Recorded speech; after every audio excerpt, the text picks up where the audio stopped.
વાલા ભક્તો, જય સ્વામિનારાયણ. શિક્ષાપત્રી ભાષા શ્લોક આવ્યા છીએ. શ્લોકને પણ આ ભાષામાં પંક્તિ છે. પંક્તિ આવ્યા આપણે 19 પૂરી કરી અને 20મી પંક્તિ એટલે 19 લેવાની છે. આગળ એમ કીધું કે ચાંચડ માકડ જુજંતુ લહી રે, તેની હિંસા તે કરવી નહીં રે. દેવ પિતૃ યજ્ઞ કર્મ સારું રે, મૃગ મીન શશને બા કરું રે. એહ આદિ ન મારવા પ્રાણી રે, અહીં સાદી ધર્મ મોટો જાણી રે. અહીં સાદી ધર્મ મોટો છે, પરમો ધર્મ એટલે કોઈ પણ જીવની હિંસા કરવી નહીં. એમ સત્શાસ્ત્રમાં અહીં કહે છે રે, મારી પણ શિક્ષા તમને એ છે રે. સ્વામિનારાયણ ભગવાન એમ કહે છે, સત્શાસ્ત્રમાં આવું કહેલું છે અને મારી પણ તમને આજ્ઞા એવી છે. પછી કહે છે, દામ વામ મળે માલ મહી રે, તોય મનુષ્ય મારવો નહીં રે. દામ એટલે કે ધન, વામ એટલે કે સ્ત્રી, એને અર્થે પણ ક્યારેય મનુષ્યને મારવો નહીં. શિક્ષાપતિનો શ્લોક છે 13મો. સ્ત્રીયા ધનસ્યા વા પ્રાપ્તે સામ્રાજ્યસ્ય ચ વા ક્વચિત, મનુષ્યસ્ય તુ કસ્યાપી હિંસા કાર્ય ન સર્વથા. સ્ત્રી, ધન અને રાજ્ય તેની પ્રાપ્તિને અર્થે પણ કોઈ મનુષ્યની હિંસા તો કોઈ પ્રકારે ક્યારેય પણ ન જ કરવી. જો આમાં એ જ કીધું ને, દામ વામ મળે માલ મહી રે, તોય મનુષ્ય મારવો નહીં રે. હવે કે છે, તેમ તીર્થમાં જઈ કોઈ જન રે, આત્મઘાત ન કરો કોઈ ધન રે. તીર્થમાં પણ આત્મઘાત કરવો નહીં. નકર એમ લોકો એવું વિચારે, ઘણા નહીં એટલે કોઈ, કે તીર્થમાં આપણે આત્મઘાત કરી નાખીએ તો આપણે સારી કંઈક પ્રાપ્તિ થાય. સારી પ્રાપ્તિ ન થાય, ભૂતની પ્રાપ્તિ થાય. હા, તમારો આત્મા અવગતે જાય, ભૂત પ્રેતમાં ભટકવું પડે. આત્મઘાત તીર્થમાં નહીં અને ઓમે નહીં, કંટાળીને મૂંઝાઈને કોઈ રીતે આત્મહત્યા તો કરાય જ નહીં, આત્મઘાત કરાય જ નહીં. કોઈ પણ સંજોગોમાં ગમે તેટલું દુઃખ આવી પડ્યું હોય ને તો એ આત્મઘાત ન કરાય. જો આત્મઘાત કરે છે તો એને જે અહીંયા દુઃખ છે એનાથી અનેક ગણું વધારે દુઃખ પછી મળે છે. એટલે આત્મઘાત કરે તો એને આ દુઃખ મળે. માટે ક્યારેય આત્મઘાત કરવો નહીં.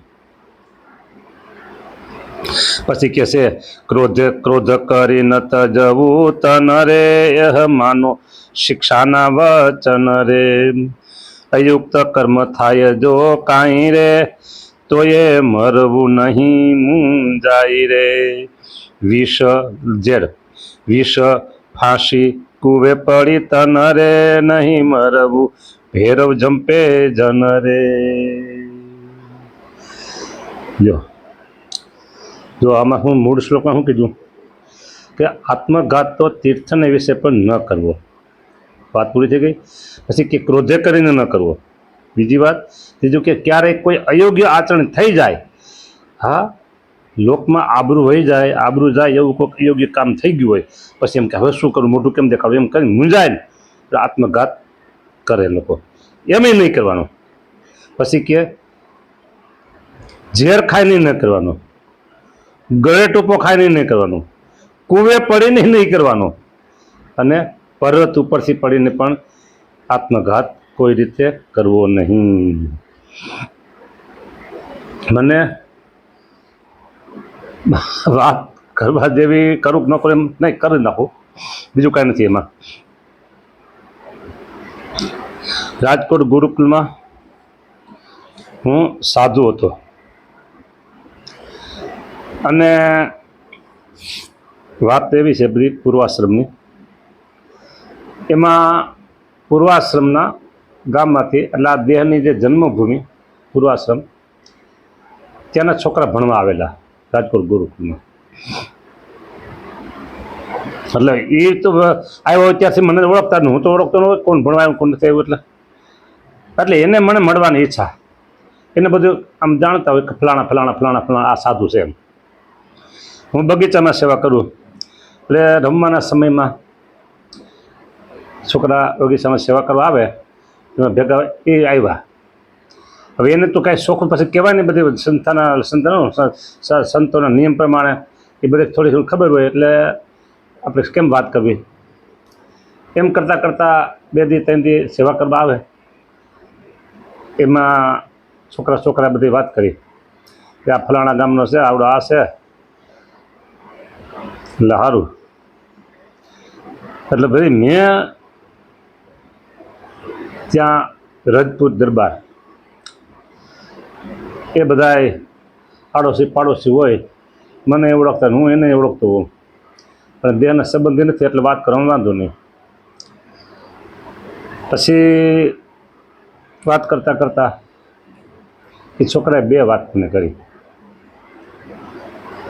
એમાં એક વાત છે ને, એનું નામ લીધું. રજપૂત દરબારના 4-5 ઘર હતા, અત્યારે કેટલા હોય ખબર નહીં, અને બધા પાડોશીમાં રહેતા હતા બધા, આ બધા એકાબીજા હળી મળીને. એમાં એને એક મોટી વ્યક્તિનું નામ લીધું. એ કૂવે પડીને મરી ગયા કે, એટલે એનો કૂવો કેટલો ઊંડો એ મને ખબર. એનો કૂવો કેટલો ઊંડો ત્યાં બધું, અને એમાં પણ અરે મેં કીધું કૂવામાં પડી. હા, એ મને હજી એ વાત મને ભૂલાતી નથી. કેટલો ઊંડો કૂવો, પાણી પાછું નહીં એટલું બધું.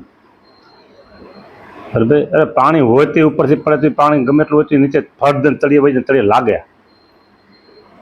ભાઈ, અને અહીંયાથી પડ્યા એને આત્મહત્યા કરી નાખી. આત્મઘાત જો આત્મહત્યા કરી નાખી.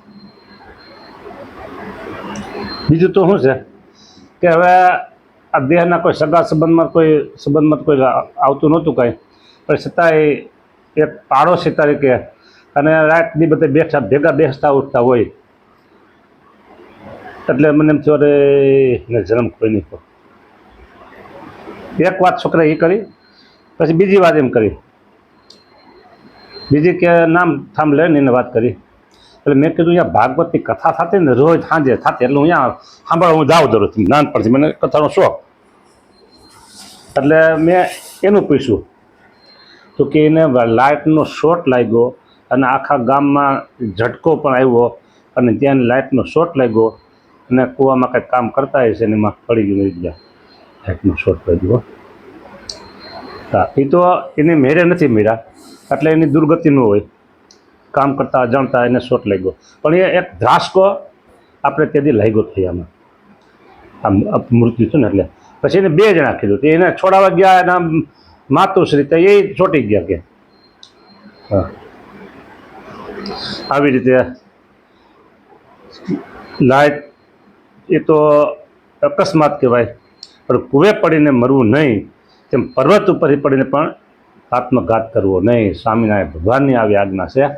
ગમે તેટલું દુઃખ હોય ને, ગમે તેટલું દુઃખ, પણ આત્મઘાત ન કરાય તે ન કરાય.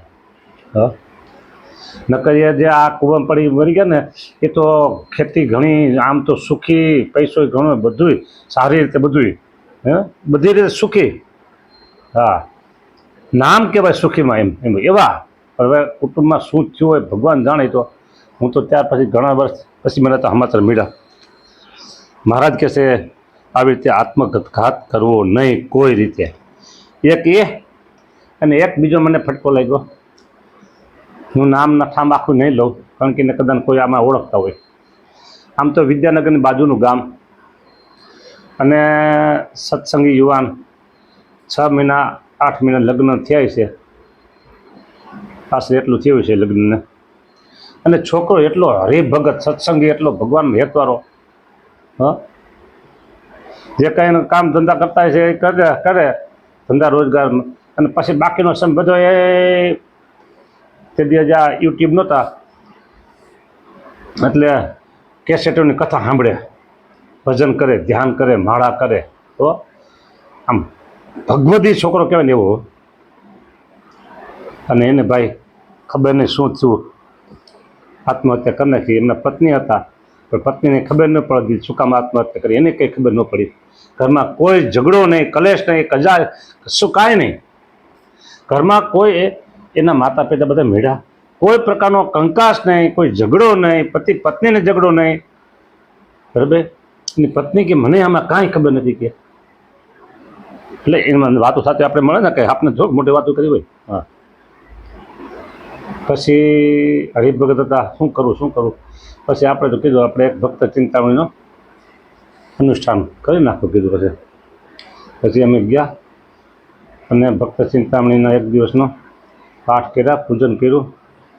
નમઃ સ્વાહા, નમઃ સ્વાહા, સ્વામિનારાયણ નમઃ સ્વાહા, સ્વામિનારાયણ નમઃ સ્વાહા, પંક્તિ બધું કર્યું અને એ પૂરું કર્યું એના આત્માની સદગતિ માટે. પણ એના માતા પિતાને કેવું થાય દુઃખ, બોલો. એટલે આવી રીતે આત્મહત્યા ન કરવી. હજી આવા 2-5 પ્રસંગો છે મારા ધ્યાનમાં, પણ અત્યારે નથી કહેવા વધારે, આ એક જ ગણાય.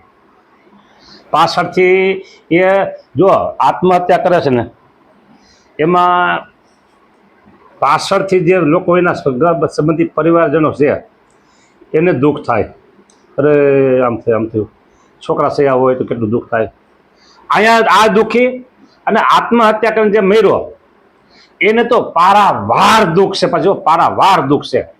એને કોઈ સુખના સ્વપ્નમાં કોઈ સુખ જોવા ન આવે, બોલો. આટલું એને દુઃખ છે. તો શું કરવું કયો? આવી વાતો છે જાને. એટલે મહારાજ કહે છે આવડા 14મા શ્લોકમાં કે ક્યારેય આત્મહત્યા ન કરવી ભાઈ. વિષ ખાઈને નહીં, કૂવે પડીને નહીં, ફાંસીએ નહીં, ભેરું જપે નહીં. બરાબર. પછી કહે છે હવે શ્લોક આવ્યો 15મો. યજ્ઞ શેષ પ્રસાદી જે માસરે તે ન ખાવું કેદી મારા દાસરે. મધ્ય કીધું વિધ 11 રે, સુરાતે પણ 3 પ્રકાર રે. દેવ નૈવેદ્યનું ભલે હોય રે, મારા જનોએ ન લેવું તોય રે. બોલો. યજ્ઞમાં જે માંસ છે તે તો યજ્ઞનું શેષ હોય તો પણ આપતકાળમાં પણ ક્યારેય ન ખાવું.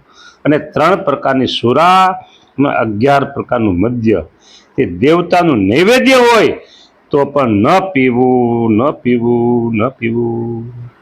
અત્યારે હું નામ ઠામ નહીં લઉં. મને એક વિદ્યાર્થીએ વાત કરી, મોટો વિદ્યાર્થી હતો, એ કે આવી રીતે દારૂ એને પીવડાવે, ધરાવે અને પછી દારૂ પ્રસાદીનો માની અને લોકો બધા પીવે. આમાં મજા કે લ્યો. અરે હે ભગવાન, આવી અંધશ્રદ્ધાથી તમે બચાવજો. કેને? અમારા હરિભક્તોને, મુમુક્ષુઓને, દૈવી જીવોને બચાવજો, મુમુક્ષોને બચાવજો, હરિભક્તોને બચાવજો. લ્યો, દારૂ ન પીવાય. કેવું કીધું? હા, શીશા ધરાવે, શું ધરાવે ખબર પણ દારૂ ધરાવે એટલે ખબર, અને પછી બધા પ્રસાદીનું પીવે કે લ્યા.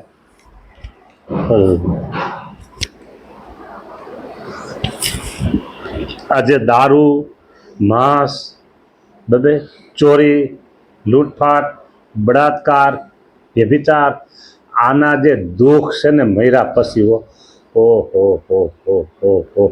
કોઈ કલ્પનામાં ન આવી શકે એટલા દુઃખ છે જાને.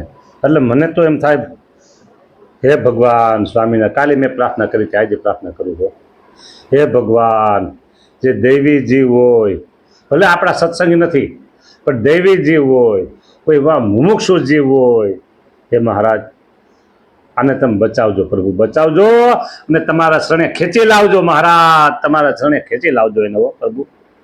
અને બીજી વાત કરું કે આપણા સત્સંગીઓ ક્યાંય આવી અંધશ્રદ્ધામાં ન પટવાય, એમાં કે ભટકાઈ ન જાય પ્રભુ. આનું તમે જાળવણી કરજો મહારાજ. એ પ્રભુ જો છે ને બધું દયાળુ, તમે જગતના પિતા છો, બરાબર? એમાં તમે ના તો પાડી શકશો નથી કાંઈ. ના પાડો તો તરત અમે શ્લોક તમને દઉં. એટલે તમે ના તો પાડતા નહીં, તમે માતા છો ને પિતા છો, તમે રોજ બોલી છે તમે માતા ચ પિતા, તમે સાચું ને? તો તમે જગતના માતા પિતા તો સાચું વાત ને પ્રભુ, સાચી વાત છે ને, હાવ સાચી વાત છે ને, ખોટું નથી બોલતો? ના, ખોટું નથી બોલતો. તો આપણા સત્સંગી છે એની તમે જાળવણી ન કરો તો કરવી જ પડે ને પ્રભુ, બરાબર? એને અંધશ્રદ્ધામાં કંઈ ન જાય.